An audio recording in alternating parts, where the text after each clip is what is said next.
God, and we're talking about what we understand about God, and we're talking about what we don't understand about God, and we're talking about our experiences with God, and I listen to you and you listen to me, I get a fuller understanding. I get to know God more. So the most intimate moments I can have with God, the moments I've learned the most about who God is, and the moments not sitting in a pew somewhere, but sitting with a bunch of people in a Starbucks or at my house or somewhere, or even at pews, and we sit and talk. And we talk about God, and we talk about our relationship with Him, and what it feels like, and the questions I have. That's when I grow in my knowledge of Him. That's why it's so important that you stay connected in a community of believers to know Him. That's my prayer for you. That 30 years, 20 years for some of you, 20 years when you're my age. I'll say 20 years. Yeah, 20 years when my age. I want to talk to you. And trust me, I will, if you want to, I'll still be there. All right, maybe a little senile for 20 years. But I will want to be in your life. But I want to, you know what would make me most happy? Yeah, honestly, you want to hear the thing that would make me the most? My heart full. Would not be the job you have. Would not be the kids you have or the place in life you have. But that you are following and walking with Jesus. There can be no greater joy. There can be no greater peace in my heart to know that you are following Jesus. And you're seeking to follow Him in your life. No. Paul also prays as he goes further, not only that asking God the glory, as he goes to verse 18, I pray that your hearts will be flooded with the light so you can understand the confident hope He has given to those He has called. His glorious people who are rich in glorious inheritance.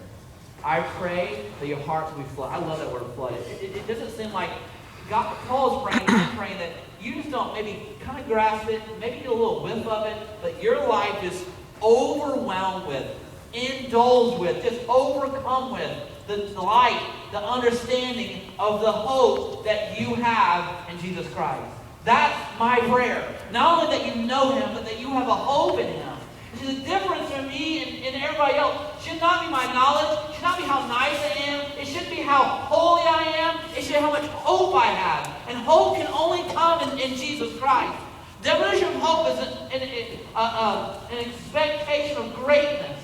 And I can only find a great expectation only in someone who's great. And my expectation, if it's found in myself or my abilities, I know how much I fail on a constant basis. Do you fail? I fail. I know I can't make anything great in my life. And so my expectations and the hope of what I can accomplish, what I can do, or how holy I can be, or how good I can be, it's going to fail. If my hope is found in the calling that God has called out to you and me, that He loves us and He called you by name. You see, the Bible says in 1 Peter 3:15 that we will give an answer for the hope that lies within us. You see, the defining factor of someone that's with God is hope. It's not this staunch judgment, being judgmental. That's not the character of a Christ follower. At least that's not the one that will make people wonder what's different about you. It is your hope.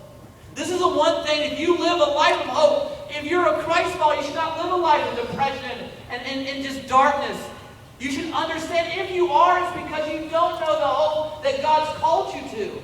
And I want you to know that. I want your life to be flooded with that. I want you to be so overwhelmed with the knowledge, the understanding, that the hope that you have because Jesus died for you. And I just didn't die for you, that He called you by name. The God of the universe called each of you by name. And if you can wrap your mind around that, that's my prayer, that you will wrap your mind around that the hope you have in Jesus is far greater than any darkness, that is far greater than any failure. It is a hope.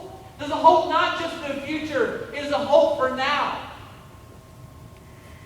You see, and both of them are important. A lot of times we talk about the heaven part, and hey, let's not shut that part down. That's pretty awesome. There is a hope because God called me that one day I will spend with Him face to face. And I don't know about you, but I could really use a hug from God sometimes, a real one. I mean, can you imagine the moment that Jesus actually puts His arms around me? Have you ever hugged somebody that loves you so much you just can feel the love when you hug them? You know what I'm talking about? I can't even begin. My brain does not compute what it's going to feel like when Jesus Christ, the one that died for me, wraps his real arms around me and pulls himself to me, and I feel his presence. And I hear his voice audibly whispering into my ear how much he loved me and how much he's looked forward to the moment that I can see him face to face. This is the hope that we have for the future. I mean, and Walt's talking about this Sunday about this marriage supper, this feast that the Bible says that we all as Christians are going to have with God. And I asked them, do you think it's going to be a real meal? Because I really hope it's a real meal. Am I in here with me? Hey-o. Like theological term or some kind of like, it really means this. No, I really hope it means that I'm sitting beside Jesus and I ask him to pass the biscuits. All right? Seriously. Because, hey, don't you love just eating with each other? Like, you're at a house watching a movie, you love getting out the snack food, and you go out to eat. There is an intimacy and a special quality about eating together. Would y'all agree with that? Maybe not you, but I love it, as you can tell, all right? I am very intimate with my food every day, all right? Fact of the matter is, I want to experience that beauty and that reality with God. I want to be able to sit beside him as we're eating and to look at him. And I won't say that. I just want to experience the reality. That's the hope. So because God called you, that's the hope of your future. But let me